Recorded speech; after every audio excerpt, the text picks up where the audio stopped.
नमस्कार दोस्तों, teachers academy के ऑनलाइन प्लेटफॉर्म पे मैं रोहित कुमार तिवारी फिजिकल एजुकेशन की क्लास में आप लोगों का स्वागत करता हूं। कैसे आप सब?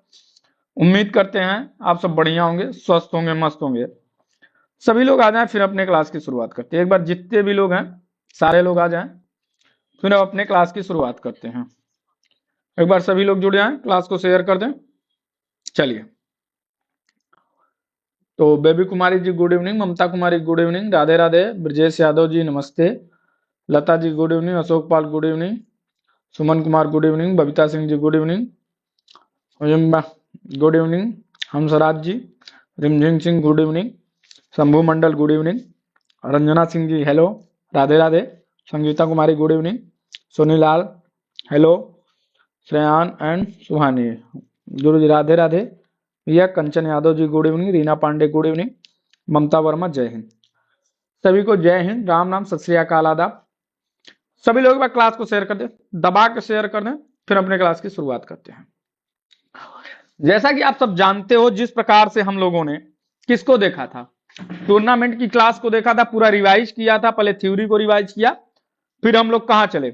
फिर हम लोग चले थे, उसके बाद में हम चले थे कॉन्सेप्ट के बाद में जो ऑब्जेक्टिव टाइप क्वेश्चन अब तक जो प्रीवियस ईयर के आए हुए थे और जो आने की संभावना है, ऐसे क्वेश्चंस को हमने देखा था।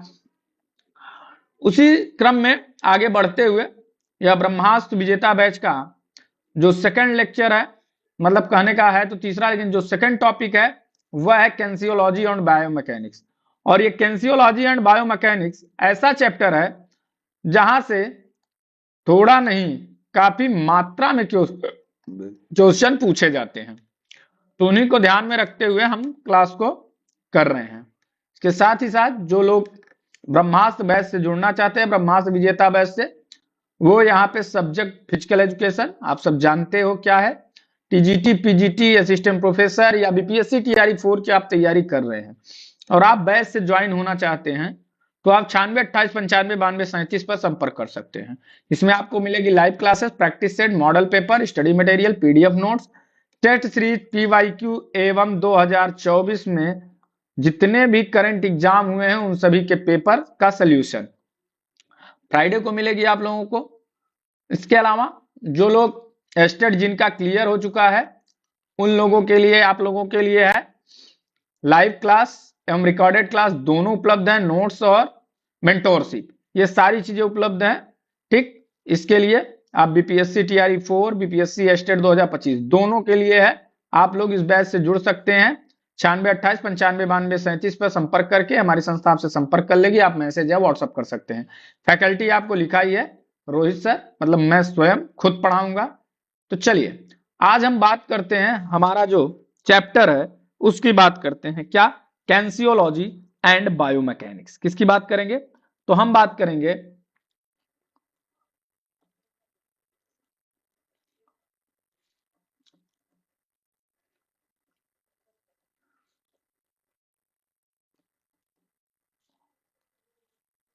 कैंसियोलॉजी and bio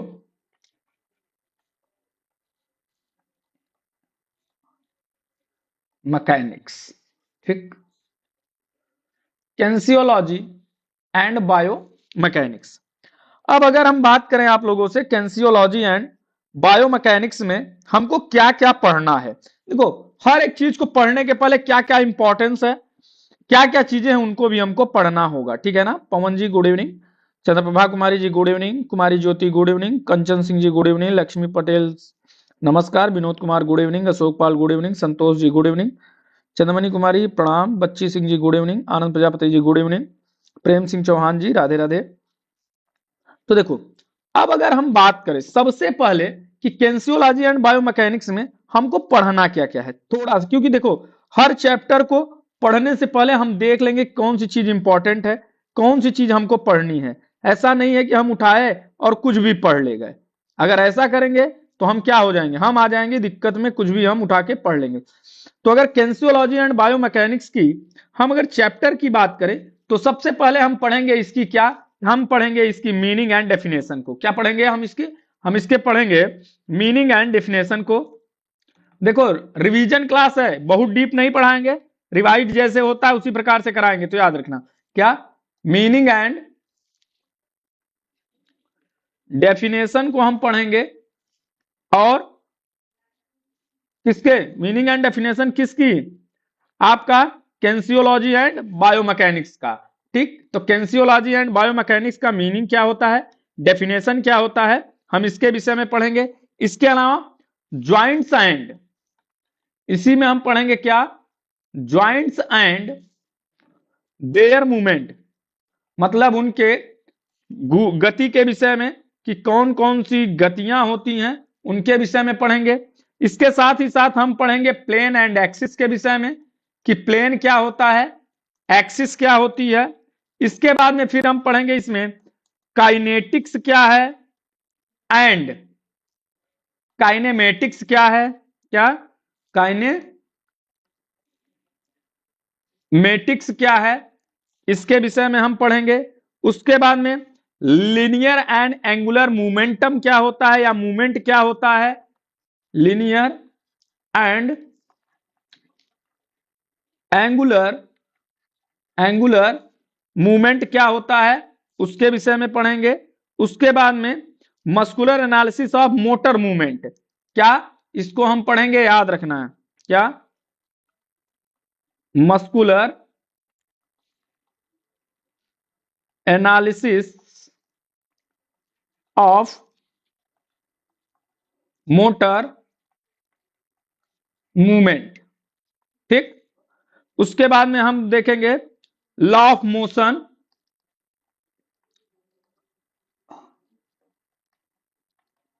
law of motion के विषय में हम देखेंगे। उसके बाद में प्रिंसिपल ऑफ इक्विलिब्रियम की संतुलन का सिद्धांत क्या है,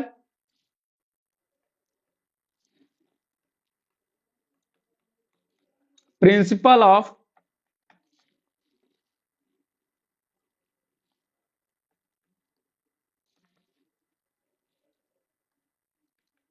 देखो ये जो चैप्टर है इससे लोग बहुत घबराते हैं, क्योंकि यह होता है साइंस का चैप्टर, और साइंस की वजह से लोग इतना घबराते हैं इस चैप्टर से, पूछो मत। ठीक, तो उसके बाद फिर क्या, प्रिंसिपल ऑफ इक्विलिब्रियम, उसके बाद में फोर्स, क्या फोर्स, उसके बाद में muscular analysis of motor movement मैंने बता ही दिया।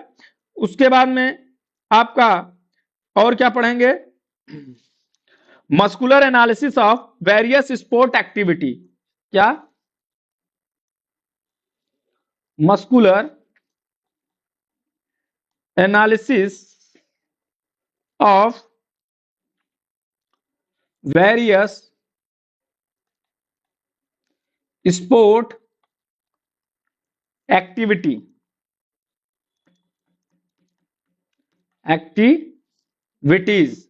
ठीक, इसके अलावा अगर मैं बात करूं आप लोगों से, तो mechanical analysis of fundamental movement, क्या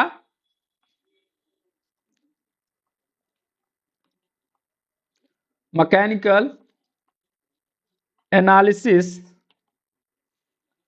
ऑफ फंडामेंटल मूवमेंट। ठीक, तो ये रही बात, हम इन सारी चीजों के विषय में देखेंगे। उसके बाद में फिर हम चलते हैं आगे की ओर। ठीक, चलिए तो आगे बात करते हैं हम कि सर टीआरई 3.0 का रिजल्ट कब तक आएगा सर, मेरा 45 नंबर है, ऐसी कैटेगरी से कोई चांस है सर, पढ़ने में मन नहीं लगता है सर। पढ़िए पढ़िए भाई, जब तक रिजल्ट नहीं आता है तब तक पढ़ते रहिए, क्योंकि टीआरई 3 है, टीआरई 4 है, तो अभी वैकेंसी है ही, तो अब पढ़ने में मन लगाओ भाई। देखो पढ़ने में मन नहीं लग रहा ये कोई बात आप मत करिए। ठीक, ठीक है ना, चलिए तो अब जितना मैं टॉपिक बताया, अब इसमें क्या होता है, आप बहुत ज्यादा कंफ्यूज हो जाते हो, क्योंकि जो भी आपका है यह है साइंस का चैप्टर, और साइंस क्या होता है, फिजिकल एजुकेशन वाले इससे डरते बहुत है, कैंसियोलॉजी एंड बायोमैकेनिक्स से। और कैंसियोलॉजी एंड बायोमैकेनिक्स आने वाले समय में क्योंकि ज्यादातर पूछा जा रहा है, क्योंकि कॉन्सेप्ट जिनका क्लियर होता है उन्हीं का यह सही होता है, तो इसीलिए इसकी अब हम रिवीजन कराने हैं। हम मानते हैं कि आप लोग जो है इस चैप्टर को पढ़े होंगे अच्छी तरीके से, क्योंकि ये रिवीजन क्लास है तो हम इसमें रिवीजन की बातें करेंगे। देखो, अब अगर हम बात करें कैंसियोलॉजी की कि कैंसियोलॉजी क्या है, सबसे पहले अगर हम बात करेंगे कि कैंसियोलॉजी की, तो देखो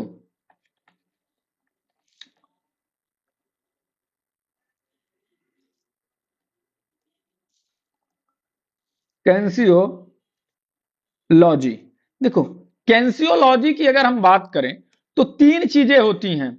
एक तो आप पढ़ते हो एनाटॉमी एंड फिजियोलॉजी, एक क्या पढ़ते हो, एनाटॉमी, एक पढ़ते हो आप क्या, फिजियोलॉजी पढ़ते हो, एक क्या पढ़ते हो आप, एक आप पढ़ते हो कैंसियोलॉजी, क्या पढ़ते हो, एक आप पढ़ते हो, देखो यहां से हम करते हैं,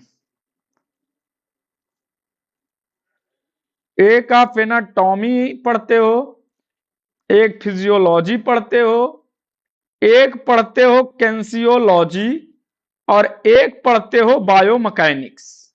इस तरीके से चार चीजों को आप पढ़ते हो।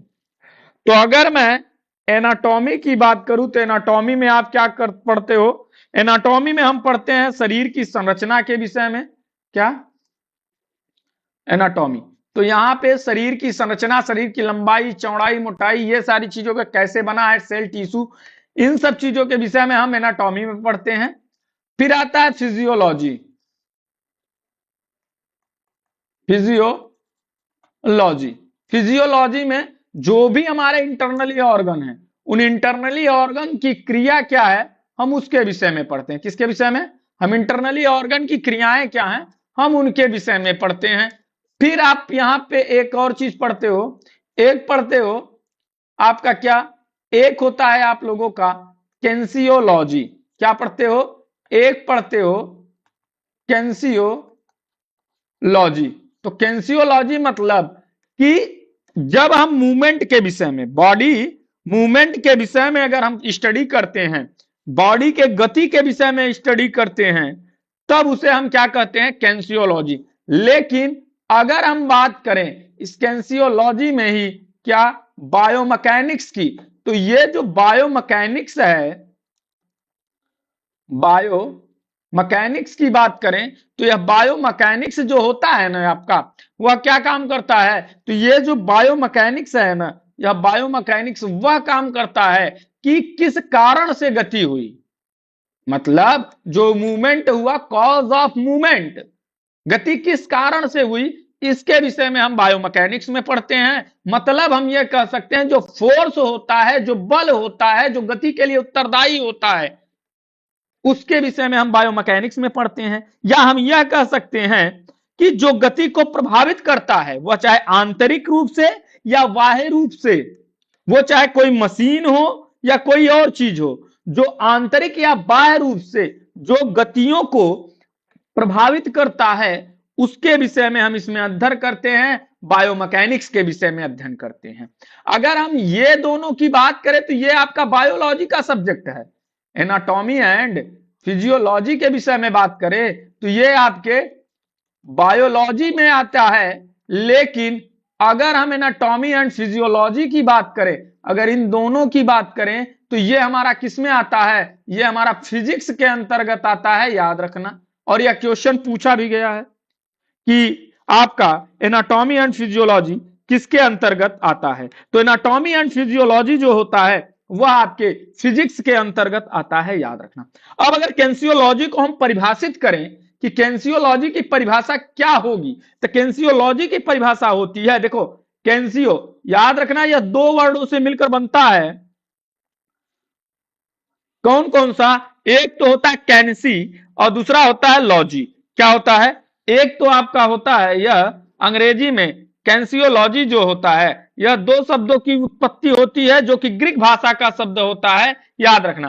फर्स्ट होता है काइनेसिस, क्या, काइनेसिस, काइनेसिस का मतलब क्या होता है, काइनेसिस का मतलब होता है गति, क्या होता है, गति, मूवमेंट। और दूसरा होता है लॉजी, लॉजी का मतलब अध्ययन। कहने का मतलब यह है कि अगर हम गतियों का जब हम अध्ययन करते हैं, जो भी मूवमेंट है, जो भी गति है, अगर गति का हम क्या करते हैं, अध्ययन करते हैं तो उसे ही हम क्या कहते हैं, उसे में ही हम कैंसियोलॉजी कहते हैं, याद रखना। फादर ऑफ कैंसियोलॉजी हम किसको कहते हैं, तो याद रखना अरस्तु को क्या कहते हैं, अरस्तु को फादर ऑफ कैंसियोलॉजी कहते हैं, यह भी याद रखना। अगर हम बात करें, कहने का मतलब यह है कि विज्ञान की वह शाखा जिसके अंतर्गत प्राणियों के शरीर की गति के विषय में अध्ययन करते हैं, उसे हम क्या कहते हैं, कैंसियोलॉजी कहते हैं, याद रखना। मतलब कहने का यह है कि कैंसियोलॉजी, इसी के अंतर्गत आपका फिजियोलॉजी और एनाटॉमी भी आता है। कैंसियोलॉजी आपका बड़ा टॉपिक है, कहने का मतलब जिसमें शरीर की बनावट, मांसपेशियों, हड्डियां, जोड़ तथा उसमें कार्यरत जितने भी तंत्र प्राणी को गति प्रदान करते हैं, उन सब को हम क्या कहते हैं, कैंसियोलॉजी के अंतर्गत पढ़ते हैं। कहने का मतलब यह है कि जो भी चीज, वो चाहे शरीर की बनावट हो, गति के लिए क्या शरीर की बनावट हो, ठीक, या आपकी मांसपेशी हो, क्या हो, या आपकी मांसपेशी हो, मसल हो, या फिर हड्डी के जोड़ हो, हड्डी के जोड़ हो, या उसमें कार्यरत आपके तंत्र हों, मतलब ये सभी जो भी क्या करते हैं, गति के लिए उत्तरदायी होते हैं, उन सब को हम इसमें पढ़ते हैं, ठीक। समझ में आया। अब बात करें अगर हम बायोमैकेनिक्स की, कि बायोमैकेनिक्स क्या है।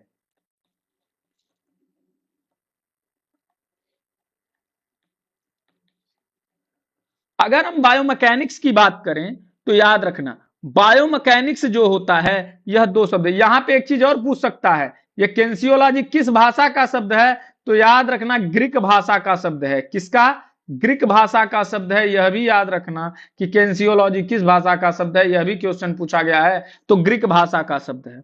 बायोमैकेनिक्स दो शब्दों से यह भी मिलकर बना है, एक होता है बायो, बायो जिसका मतलब क्या होता है, जीवन या शरीर, और दूसरा होता है मैकेनिक,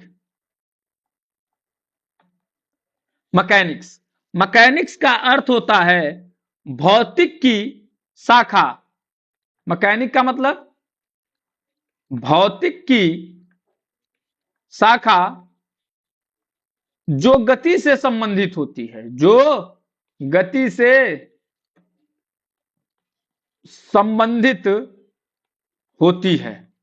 मतलब किस कारण से गति हुई, वह मसल का स्ट्रक्चर के कारण हुआ, वह मसल के आकार के कारण हुआ, या किसी अन्य कारण से हुआ, उसको हम कहते हैं बायोमैकेनिक्स कहते हैं, याद रखना। मतलब जीवों की गति या संरचना से संबंधित यांत्रिक नियमों के विषय में, किसके विषय में, यांत्रिक नियमों के का अध्ययन करना ही क्या कहलाता है, बायोमैकेनिक्स कहलाती है। यह याद रखना।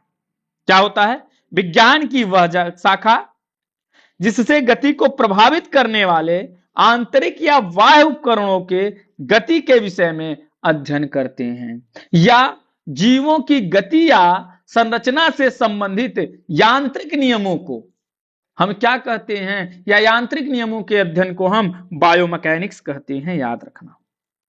अगर हम बात करें आप लोगों से कि ये तो रहा बायोमैकेनिक्स, अब बायोमैकेनिक्स के फादर किसको कहते हैं, तो आप क्या बताओगे कि बायोमैकेनिक्स के फादर किसको कहते हैं। Biomechanics, father of biomechanics, father of biomechanics, जल्दी से कमेंट करो कि फादर ऑफ बायोमैकेनिक्स क्या है।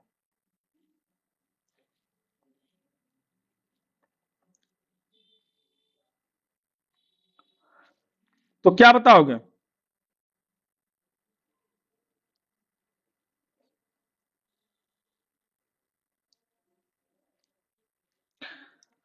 तो याद रखना, अब ये जो गति होती है, जो मूवमेंट होता है,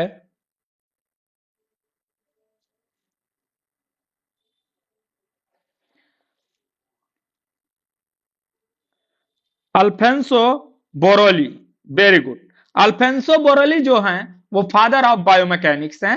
वेरी गुड, लाजवाब आंसर है आप लोगों का। चलो,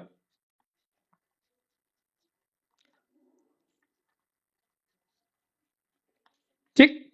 अब अगर मैं बात करूं आप लोगों से कि ये जो है, तो इसमें हम अब किसके विषय में पढ़ेंगे? अब हम बात करेंगे गति के विषय में। अब एक दो क्वेश्चन हम इसी से आपसे पूछ लेते हैं कि क्या होता है। तो केंसियोलॉजी का मूल, अब देखो क्वेश्चन कैसे बनता है, क्वेश्चन इसी से बनेगा कि बताइएगा, केंसियोलॉजी का मूल अर्थ है, मूल अर्थ है क्या? ए नंबर गति विज्ञान,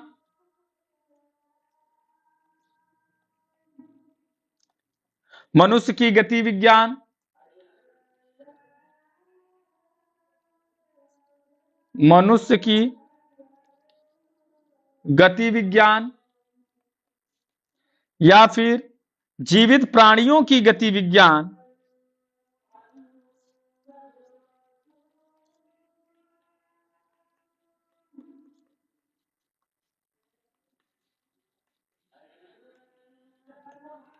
या फिर खेलों में भागीदारी के दौरान मनुष्यों का गति विज्ञान।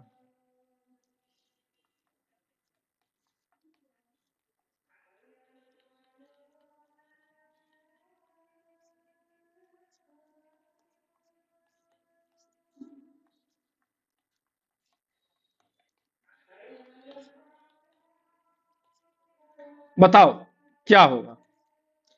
ए बी सी एंड डी, क्या होगा आंसर? बताओ क्या होगा?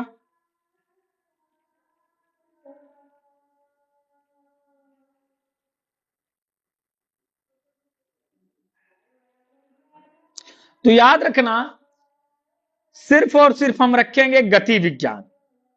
वो चाहे मानव हो, चाहे प्राणी हो, चाहे जीव हो, चाहे जो हो, ठीक, उन सब को हम कहते हैं गति विज्ञान। कैंसियोलॉजी का मूल अर्थ, मुख्य अर्थ होता है क्या? गति विज्ञान। चाहे प्राणियों का गति हो, चाहे जीवित प्राणियों का गति हो, या किसी का भी गति हो।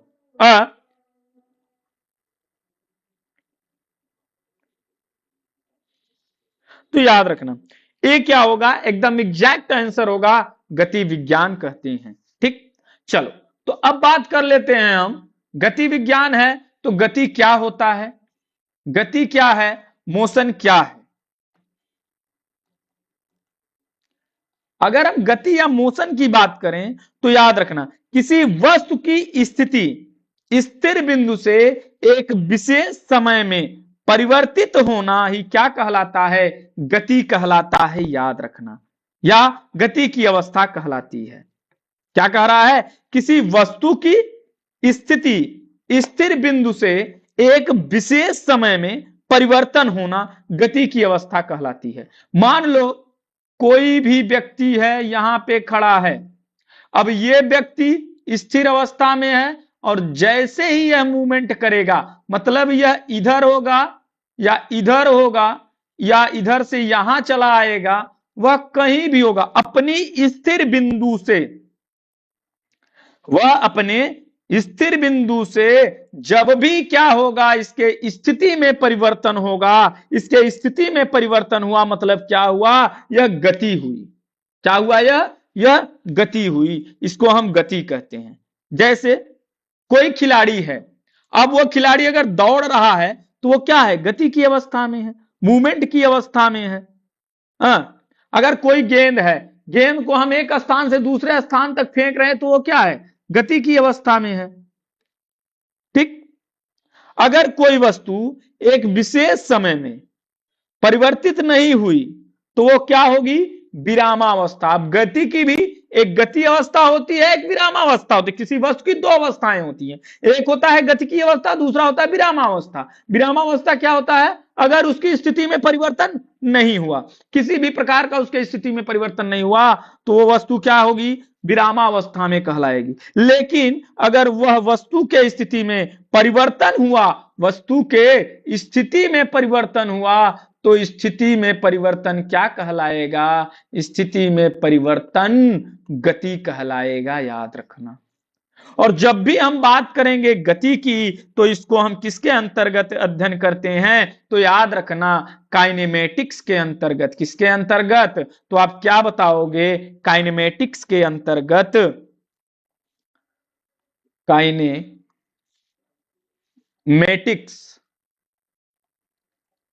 के अंतर्गत गति का अध्ययन होता है, गति का अध्ययन किया जाता है। जब कभी भी हम गति की बात करेंगे तो वह किसके अंतर्गत आएगा? जब कभी भी हम गतियों की बात करेंगे तो वह काइनेमेटिक्स के अंतर्गत आएगा, याद रखना, समझ लो। तो अगर हम बात करेंगे कि गति के प्रकार कौन कौन से होते हैं, तो अगर गति के प्रकार की हम बात करें, गति के प्रकार की, तो गति के प्रकार की अगर हम बात करेंगे तो गति के प्रकार भी दो प्रकार के, एक होगा एंगुलर मूवमेंट और एक होगा सिंपल मूवमेंट या सरल कोणीय गति।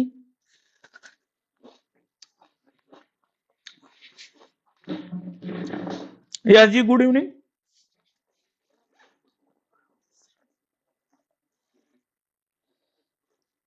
बताओ, समझ में आया? अब एंगुलर मूवमेंट और क्या होता है आपका? होता है एंगुलर मूवमेंट और सरल रेखीय गति। जो एक को कहते हैं कोणीय गति, एक को हम क्या कहते हैं? सरल गति। तो कोणीय गति क्या होती है?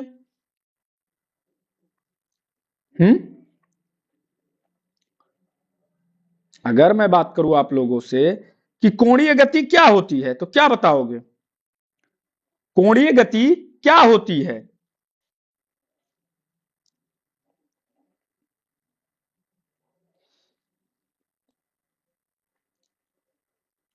देखो, कोणीय गति कहने का मतलब, अगर कोई गति इस तरीके से गोल गोल चल रही है, मतलब किसी वस्तु के घूमने की जो गति होती है, जो घूमने की गति को दर्शाता है, उसको हम कोणीय गति कहते हैं। कोणीय गति को समय की प्रति इकाई या वस्तु के कोण में परिवर्तन के रूप में भी हम समझते हैं। मान लो यहां पे बन रहा है 30 डिग्री, यहां पे आ गया 90 डिग्री, यहां पे आ गया 120 डिग्री, यहां आ गया टोटल घुमा के यहां आ गया 360 डिग्री, यहां आया तो क्या बन गया? 180 डिग्री। मतलब कि उसका समय के अनुसार क्या कहते हैं हम? कि जो कि अलग अलग कोण में परिवर्तन होता है, याद रखना। मतलब कि हम ये कह सकते हैं, जब किसी क्या होता है? जब कोई कोणीय वेग या कोणीय गति वह होता है जब किसी वस्तु के घूमने की गति को दर्शाता है। मतलब कोणीय गति को समय के अनुसार या समय के प्रति इकाई के कोण में परिवर्तन के रूप में हम समझते हैं। मतलब घूर्णन गति को याद है ना? घूर्णन गति, तो घूर्णन गति की गणना करने के लिए हम कोणीय गति की बात करते हैं। ठीक, जैसे कोणीय गति क्या होती है? किसी बंद प्रणाली में कुल कोणीय गति हमेशा याद रखना स्थिर होती है। अगर कोई वस्तु है, यह वस्तु अगर स्थिर अवस्था में है, शून्य की अवस्था में है, विरामावस्था में है, तो उस समय जो गति होगी वह क्या होगी? उस समय जो गति होगी वह एकदम से नील होगी, मतलब स्थिर रहती है। जब यह मूवमेंट, जैसे एक ऐसे पूछ लेगा कोई बॉल चल रही है तो उसमें कौन सी गति है, या फुटबॉल को कोई व्यक्ति पैर से लात मारता है तो उसमें कौन सी गति है, तो उसमें कोणीय गति है। लेकिन पूछ लेगा अगर कोई वस्तु खड़ी है तो उसमें कोणीय, उसमें कौन सी गति है, तो उसमें जो है क्या होगा, विरामावस्था है, उसमें गति नहीं होगी। मतलब अगर कोणीय गति स्थिर रहती है कब, अगर कोई गति एक संरक्षित मात्रा में यानी किसी बंद प्रणाली में क्या होती है, कुल कोणीय गति स्थिर होती है, याद रखना। जब हम कोणीय गति को नापते हैं तो वह हम नापते हैं किसमें, रेडियन में। किसमें नापते हैं, रेडियन में नापते हैं, याद रखना। एक पूर्ण चक्कर में टोटल कितना रेडियन होता है, तो याद रखना 6.28 रेडियन होता है। कितना होता है, 6.28 रेडियन होता है, याद रखना। कोणीय वेग एक परिभाषा और हम दे सकते हैं कि कोणीय वेग जब कभी पूछता है तो वह ऐसे क्वेश्चन पूछ लेता है कि किसी वस्तु के कोणीय विस्थापन के परिवर्तन की दर को हम क्या कहते हैं, तो किसी वस्तु के कोणीय विस्थापन के परिवर्तन की दर को कोणीय वेग कहते हैं, याद रखना। इसको हम रेडियन प्रति सेकंड में ज्ञात करते हैं, याद रखना। अब पूछेगा कोणीय गति एवं रेखीय गति, क्या पूछेगा, आपसे पूछेगा कोणीय गति। और आजकल देखो, क्योंकि आजकल क्वेश्चन काफी अच्छे लेवल का बना रहा है, इसीलिए हमको क्या करना होगा, हमको इन चीजों को समझना होगा। अगर कोणीय गति और रेखीय गति के बीच संबंध क्या होगा, के बीच संबंध को हम किस समीकरण से दर्शाते हैं, तो संबंध को हम किससे दर्शाते हैं, तो याद रखना V बराबर आर ओमेगा। मतलब कहने का मतलब यह है, यहां V क्या है, V है रेखीय गति। ठीक, समझ में आया। तो ये आप समीकरण याद रखना, क्या होता है, आर ओमेगा होता है, यह भी याद रखना। ठीक,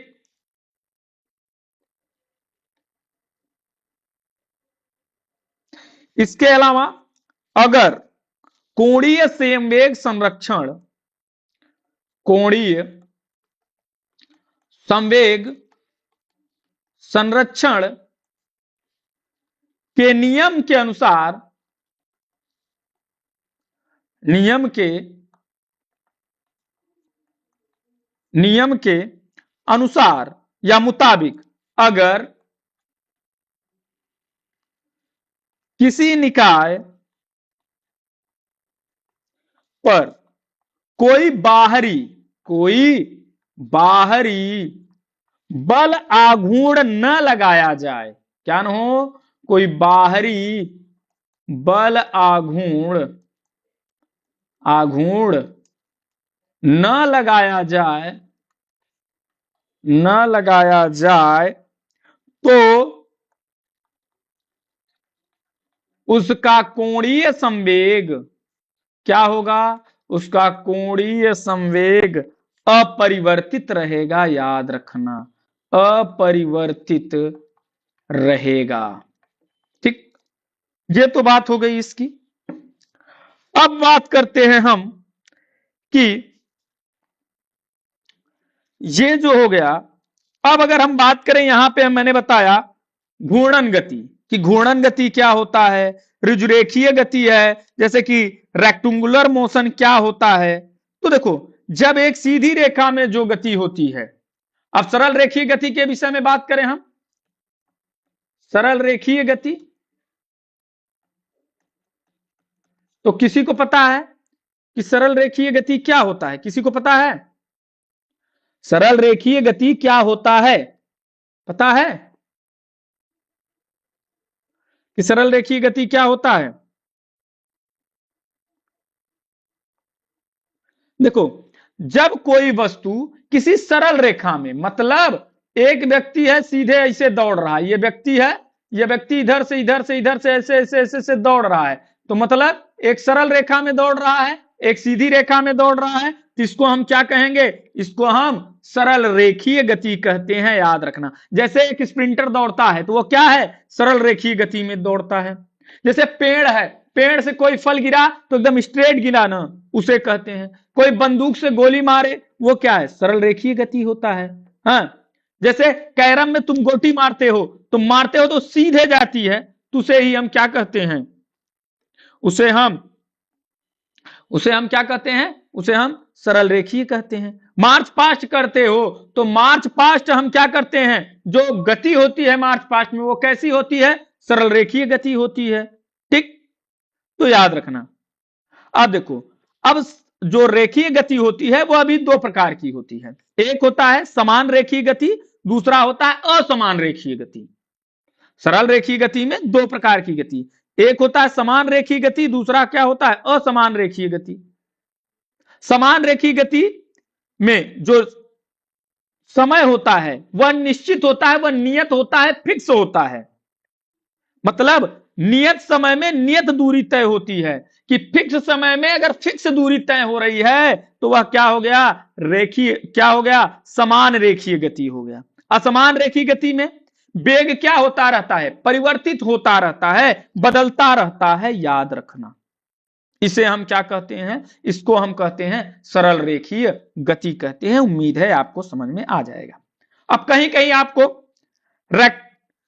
रेक्टलाइनर मोशन दे देता है, मतलब ऋजुरेखीय गति, मतलब एक सीधी रेखा में जो गति होती है उसको हम क्या कहते हैं? ऋजुरेखीय गति भी हम बोल सकते हैं जब हिंदी में पढ़ेगा। रोटेशनल मूवमेंट क्या होता है? जब किसी बिंदु के सापेक्ष या एक वृत्त में जब कार्य होती है, जब गति होती है, तो उसे हम रोटेशनल मोशन कहते हैं। और रोटेशनल मोशन किस का उदाहरण है? एंगुलर मूवमेंट का उदाहरण होता है, याद रखना। ठीक, इसके बाद अगर हम बात करें आप लोगों से कि ये तो हो गया आपका घूर्णन गति, और ये अब बात करें अगर हम कि काइनेमेटिक्स, अब बात करें अगर हम डिस्टेंस। अब इसमें कुछ चीजें आपको पता होनी चाहिए। जैसे दूरी कभी कभी पूछ लेता है, दूरी बराबर क्या होता है, कि दूरी की परिभाषा क्या होती है। कभी कभी नॉर्मली ये भी क्वेश्चन, अब आप कहोगे सर फिजिक्स पढ़ा रहे हो, भाई पूरा फिजिक्स से है, केंसियोलॉजी एंड बायोमैकेनिक्स में यही सब तो है, ये है और है क्या?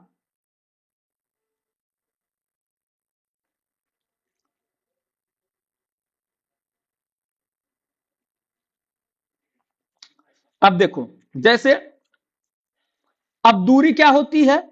एक किसी वस्तु द्वारा एक बिंदु से, मान लो यहां से यहां तक, एक बिंदु से दूसरे बिंदु के बीच के अंतर को दूरी कहते हैं। इन दोनों के डिफरेंसेस को हम क्या कहेंगे? दूरी कहेंगे, याद रखना। इसके और इसके बीच की जो डिफरेंस आएगा उसी को हम क्या कहेंगे?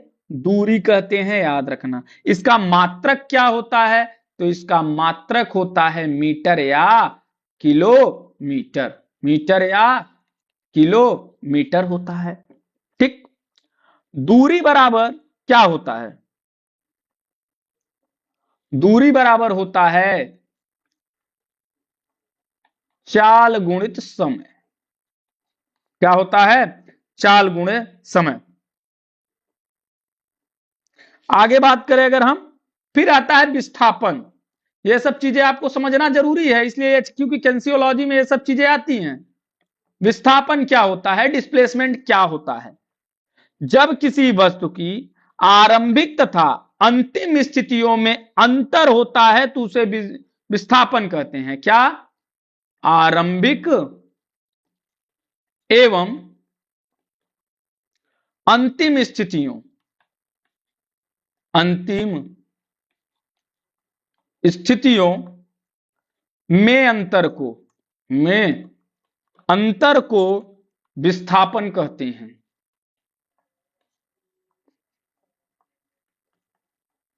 कहने का मतलब यह है कि दो बिंदुओं के बीच की सबसे कम दूरी, साधारण भाषा में क्या होगा? दो बिंदुओं के दो बिंदुओं के बीच की सबसे कम दूरी क्या होगी? विस्थापन होगी। जैसे मान लो कोई व्यक्ति यहां से चलता है, वो यहां आता है, यहां आता है, फिर यहां पहुंच जाता है और फिर यहां आता है, तो विस्थापन क्या होगा? विस्थापन अब आप ये नहीं देखोगे यहां यहां यहां, विस्थापन मतलब यहां से यहां तक सबसे कम दूरी। अगर कोई व्यक्ति है यहां से यहां आता है, तो ये जो सबसे लास्ट पॉइंट होगा, मतलब उसने जितनी दूरी तय की उसका जो सबसे कम दूरी होगा, क्या होगा? जो सबसे कम दूरी होगी उसी को हम क्या कहेंगे? विस्थापन कहेंगे। अगर कोई वस्तु, मान लो कोई व्यक्ति है, वो यहां चला, यहां चला, यहां चला और आके पुनः उसी जगह पे आ गया और पूछा जाए कि विस्थापन कितना हुआ, तो विस्थापन शून्य हो जाएगा। क्यों?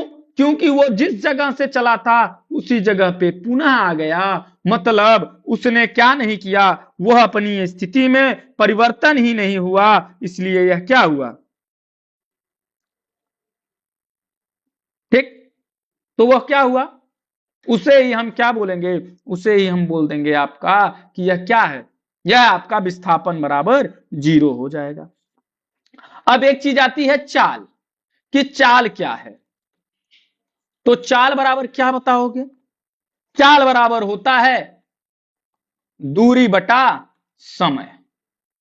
मतलब एस बराबर सन बराबर क्या? dt। सन बराबर क्या? dt। सन मतलब स्पीड, स्पीड बराबर दूरी बटा समय। कहने का मतलब इकाई समय में किसी वस्तु द्वारा, किसी व्यक्ति द्वारा तय की गई दूरी, मतलब समय क्या हो? इकाई, इकाई समय। मान लो 1 सेकंड में कोई व्यक्ति 10 किलोमीटर जाता है, तो उसकी चाल हो जाएगी 10 किलोमीटर पर सेकंड।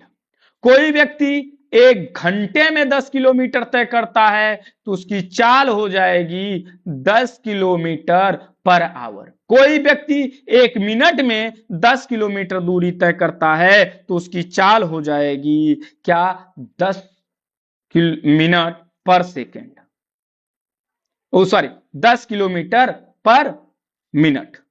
समझ में आया? तो ये होता है। उसी प्रकार से इसमें होता है एक वेग। आप चाल और वेग समझ नहीं पाते होगे, डिफरेंस नहीं कर पाते होगे कि चाल क्या है, वेग क्या है। तो क्या बताओगे? चाल क्या है, वेग क्या है? वेग को हम क्या कहते हैं? वेलोसिटी।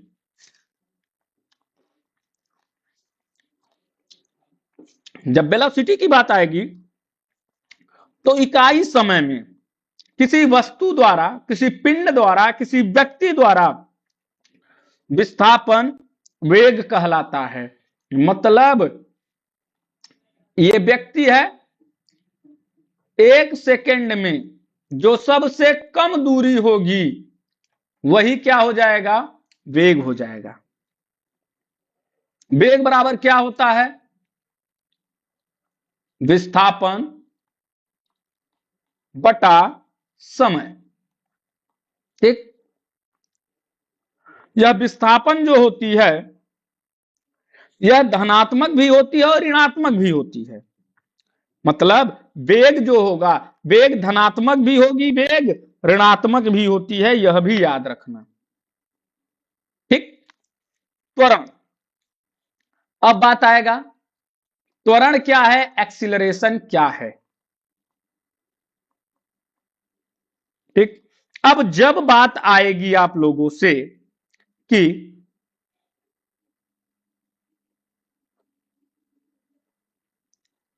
अब जब बात आएगी त्वरण की कि त्वरण क्या है, तो क्या बताओगे? वेग परिवर्तन की दर। क्या? वेग परिवर्तन की दर, या कोई पिंड द्वारा स्थिर बिंदु से, क्या? स्थिर स्थिति से अधिकतम क्या करना? स्पीड को प्राप्त करना, क्या कहलाता है? त्वरण कहलाता है।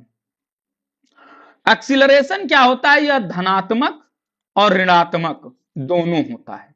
धनात्मक कहने का मतलब यह तब होता है जब क्या होता है, वेग हमारा बढ़ता है, और जब वेग कम होता है तो उसको हम क्या कहते हैं, उसको हम ऋणात्मक त्वरण कहते हैं, याद रखना। एक्सीलरेशन बराबर change in velocity upon time taken, या final velocity minus initial velocity upon time taken. समझ में आया? उसको हम क्या कहते हैं, उसको हम कहते हैं त्वरण। क्या कहते हैं? त्वरण कहते हैं, याद रखना। अब बात करेंगे हम गति के सिद्धांत की, कि गति का सिद्धांत क्या कहता है।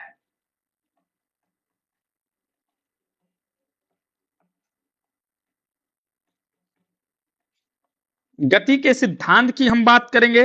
जो क्वेश्चन नहीं आएगा वो बता देना भाई, जो क्वेश्चन समझ में नहीं आएगा, मतलब जो चीजें समझ में नहीं आएंगी वो बता देना कि सर ये चीज हमको समझ में नहीं आई।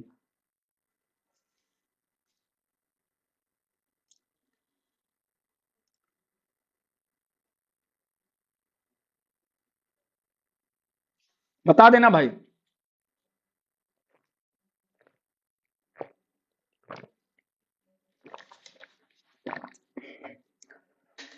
जिसको नहीं समझ में आएगा बता देना। अब गति के सिद्धांत की बात करें, लॉ ऑफ मोशन, तो गति के तीन नियम। कितने नियम? तीन नियम। और यह गति के कितने नियम? तीन नियम। और ये तीन नियम कौन कौन से हैं, किसने दिया है? तो ये दिया न्यूटन ने। किसने दिया था? यह नियम न्यूटन ने दिया था, याद रखना। इसे हम क्या कहते हैं? न्यूटन के गति का नियम कहते हैं। क्या कहते हैं? न्यूटन के गति का नियम। न्यूटन के गति के नियम की अगर हम बात करें तो न्यूटन के गति के तीन नियम। पहला होता है प्रथम नियम। इस प्रथम नियम को हम क्या कहते हैं? जड़त्व का नियम कहते हैं। क्या कहते हैं?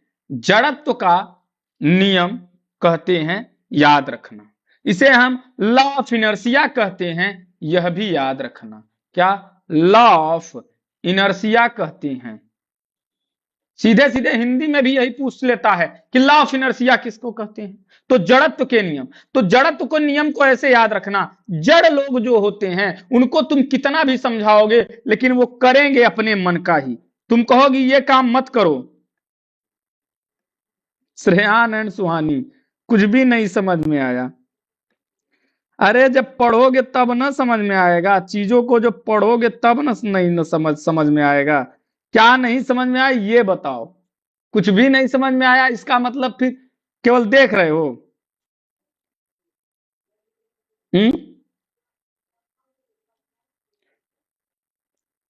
जड़त्व का नियम, लॉ ऑफ इनर्शिया क्या होती है? लॉ ऑफ इनर्शिया की अगर हम बात करें, जड़त्व के नियम, तो जैसे जड़ लोग होते हैं वो करेंगे अपने मन का ही। आप कितना भी उनको समझाते रहोगे वो बिल्कुल बिल्कुल पवन जी प्रिंसिपिया बुक में न्यूटन, हाँ बिल्कुल बिल्कुल बिल्कुल 1687। ज्यादा ये क्वेश्चन नहीं पूछता इसलिए इतना डीप नहीं जाएंगे हम सिर्फ अब बात करेंगे इनके नियम पे। तो जड़त्व का नियम, जड़ का नियम बाल लो। क्यों? जड़ लोग क्या होते हैं? जो मन में आता है वही करते हैं। अगर वो कर रहे हैं तो करते ही रहेंगे, तुम कितना भी चिल्लाते रहो। सेम हाल इसका है, जब तक कि उसको दो चार थप्पड़ मारो ना। सेम इसी तरीके से इसमें क्या है, ऐसे समझो जैसे जिनका छोटे घर में छोटा बच्चा होगा, तो छोटा बच्चा अगर कोई खुराफात कर रहा है, कुछ उल्टा सीधा काम कर रहा है, तो वो करता ही रहेगा। आप कहोगे बेटा जाने दो, बेटा जाने दो, लेकिन बेटा सुनेगा नहीं। कब तक नहीं सुनेगा? जब तुम उसको खींच के एक तबाका दे दोगे, एक थप्पड़ दे दोगे, तो वो क्या हो जाएगा? वो शांत हो जाएगा, तब वह काम नहीं करेगा।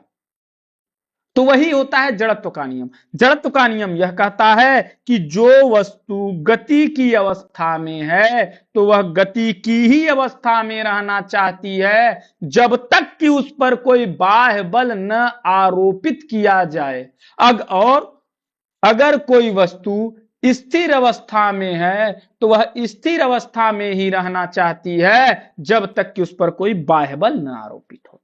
जैसे आप सब लोग सो रहे हो एकदम से, लेकिन जैसे ही बाह्य बल के रूप में एग्जाम की डेट का अनाउंस हुआ, आप तुरंत उठे, खड़े हुए और क्या करने लगे? पढ़ने लगे। ठीक। और जैसे ही अभी क्या होगा, अब तुम पढ़ रहे हो, अब लगातार पढ़ते ही जाओगे, लेकिन जैसे ही तुम फिर से शांत होगे, अब तुम शांत कब होगे, जैसे ही कोई एक लेटर और जारी हो जाए कि पेपर तो अप्रैल में होगा, फिर देखो तुम शांत हो जाओगे। वह भी बाहर क्या है, बल है। तो वही बात कहता है कि अगर कोई वस्तु क्या है, गति की अवस्था में है, तो वह गति की ही अवस्था में रहना चाहती है। अगर कोई वस्तु किस अवस्था में है, अगर कोई वस्तु किस अवस्था में है, स्थिर अवस्था में है, तो वह स्थिर अवस्था में ही रहना चाहती है जब तक कि उस पर कोई बाह्य बल न लगाया जाए। जैसे नाव खेना, नाव तुम खेते हो तो नाव अब खे रहे हो, चलती जाएगी चलती जाएगी, जब तक कि किसी तरीके से उल्टा उसके वो करके तुम रोकोगे नहीं। जैसे कोई व्यक्ति स्टार्ट लेता है तो स्टार्ट लेना, फुटबॉल की गेंद में तुम लात मार दो, फुटबॉल की गेंद चलती जाती है जब तक कि उस पर क्या फ्रैक्शन या और चीजें नहीं लगती हैं। इसे एक नियम और कहते हैं, इसको हम कहते हैं गैलीलियो का नियम। याद रखना, पूछ लेता है गैलीलियो का नियम किसको कहते हैं, तो याद रखना इसी को हम गैलीलियो का नियम भी कहते हैं। क्या कहते हैं, इसी को हम गैलीलियो का नियम कहते हैं। द्वितीय नियम की हम बात करते हैं कि द्वितीय नियम क्या है। द्वितीय नियम हम कहेंगे, इसे हम कहते हैं त्वरण का नियम। क्या कहते हैं, त्वरण का नियम। इसको और क्या कहते हैं, इसको हम संवेग का नियम कहते हैं। किसका, संवेग का नियम कहते हैं। इसको हम लॉ ऑफ एक्सीलरेशन कहते हैं, लॉ ऑफ एक्सीलरेशन कहते हैं। अब यह क्या कहता है, यह नियम जो होता है यह कहता है कि किसी वस्तु या बॉडी या शरीर का त्वरण उस पर लगने वाले बल के अनुरूप होता है या समांतर होता है या अनुक्रमानुपाती या समानुपाती होता है। इसके प्रतिफल का नियम भी कहते हैं। इसको क्या कहते हैं, इसको प्रतिफल का नियम भी कहते हैं। कहने का मतलब यह है कि अब त्वरण का मतलब मैंने बताया ही है, इसी से क्या करते हैं, इसी से हम F बराबर यमे निकालते हैं। पूछता है बल का समीकरण किस न्यूटन के किस नियम से निकलता है, तो द्वितीय नियम से ही न्यूटन का क्या निकलता है, न्यूटन का आपका द्वितीय नियम से ही क्या निकलता है, बल का परिभाषा निकलती है या बल का समीकरण निकलता है।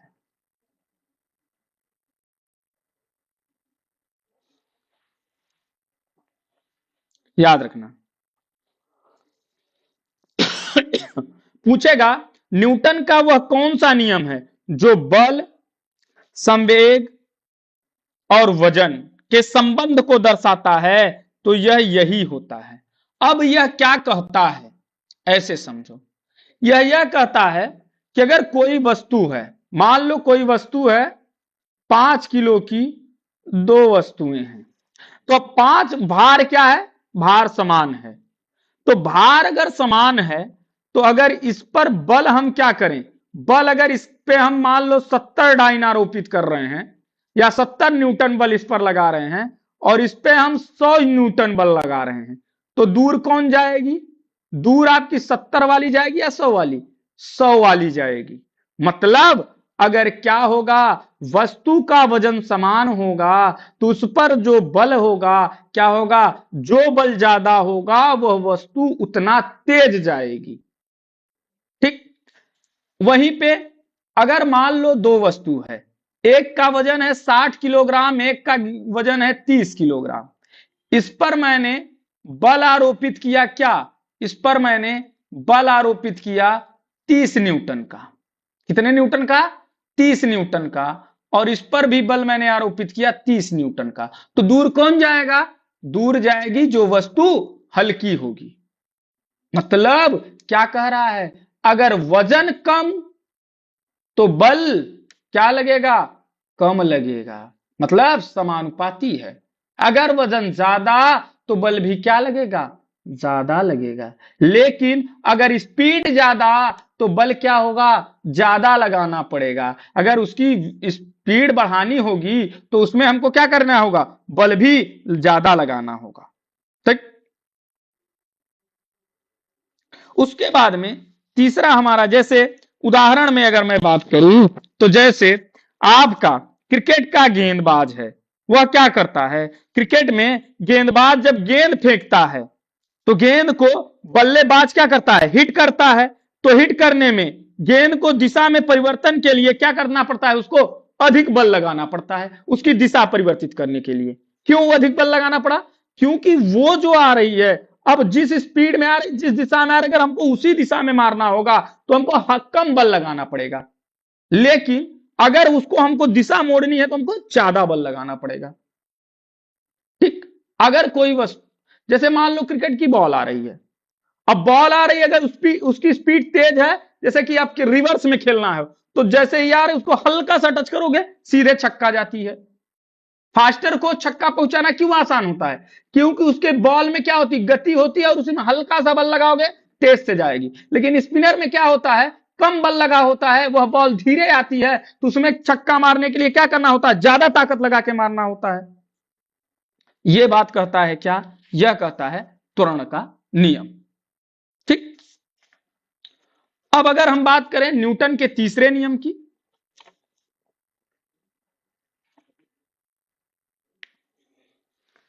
न्यूटन का तीसरा नियम क्या कहता है, क्रिया प्रतिक्रिया का नियम। क्रिया प्रतिक्रिया का नियम यही कहता है कि अगर कोई वस्तु क्या हो रही है, अगर गति का तीसरा नियम यही कहता है कि प्रत्येक क्रिया, जितनी भी क्रियाएं होती हैं, वह हमेशा अपने बराबर विपरीत प्रतिक्रिया करती हैं। जैसे मान लो तुमको कोई एक थप्पड़ मारे तो तुम तुरंत पलट को उसको भी एक थप्पड़ मार दोगे। क्यों एक थप्पड़ पलट के मारोगे, क्योंकि क्रिया के समान प्रतिक्रिया हुई। जो तुमने क्रिया किया, तुमने एक थप्पड़ मारा, अगले ने भी तुमको एक थप्पड़ मार दिया। तो जब क्रिया के समान प्रतिक्रिया हुई तो इसी को हम क्या कहते हैं, इसी को हम कहते हैं न्यूटन का क्या, थर्ड लॉ। मतलब जैसे स्विमिंग के दौरान तैराकी क्या करता है, अपने हाथों से पानी को पीछे ढकेलता है, तो पानी को जब वो पीछे ढकेला तो पानी उसको क्या करती है, आगे की ओर ढकेलती है। ठीक, समझ में आया ना, इसी को कहते हैं। ठीक, समझ में आ गया। तो ये था क्रिया प्रतिक्रिया का नियम, ये था न्यूटन के गति का तीसरा नियम। तो ये था गति का नियम, हमने तीनों देख लिया और अच्छे से समझा भी दिया। अब हम बात करेंगे आप लोगों से, जैसे नाव चलाना। नाव चलाना किसका उदाहरण है, आपका थर्ड लॉ का उदाहरण है।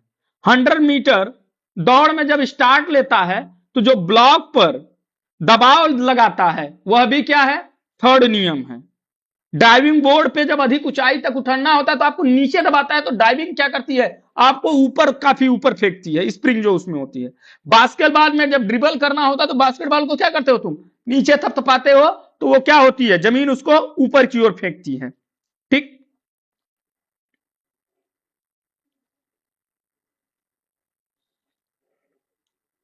बिल्कुल। अब बात करेंगे हम, आपको अगली क्लास में लीवर के विषय में, उत्तोलक के विषय में बताएंगे हम। किसके विषय में, उत्तोलक। लीवर में सबसे ज्यादा लोग फंसते हैं, तो हम लीवर के विषय में आपको अगली क्लास में हम चर्चा करेंगे। लीवर और जो भी चीजें बची हुई हैं उनके विषय में, और क्वेश्चंस भी। तो कल की क्लास में हम बाकी चीजों को देखेंगे कि लीवर क्या होता है, लीवर को हम किस प्रकार से देखते हैं। हाँ, उसके पहले हम और भी देखेंगे चीजें, जैसे कि गुरुत्व केंद्र क्या होता है, सेंटर ऑफ ग्रेविटी क्या होती है, ज्वाइंट्स मूवमेंट कौन कौन से होते हैं उनके विषय में देखेंगे। फिर एक्सिस क्या होता है, प्लेन क्या होता है उसके विषय में हम देखेंगे। हाँ, जोड़ कितने प्रकार के होते हैं उनको हम देखेंगे। नॉन एक्सियल ज्वाइंट क्या होता है, यूनी एक्सियल क्या होता है, बाई एक्सियल क्या होता है, मल्टी एक्सियल क्या होता है।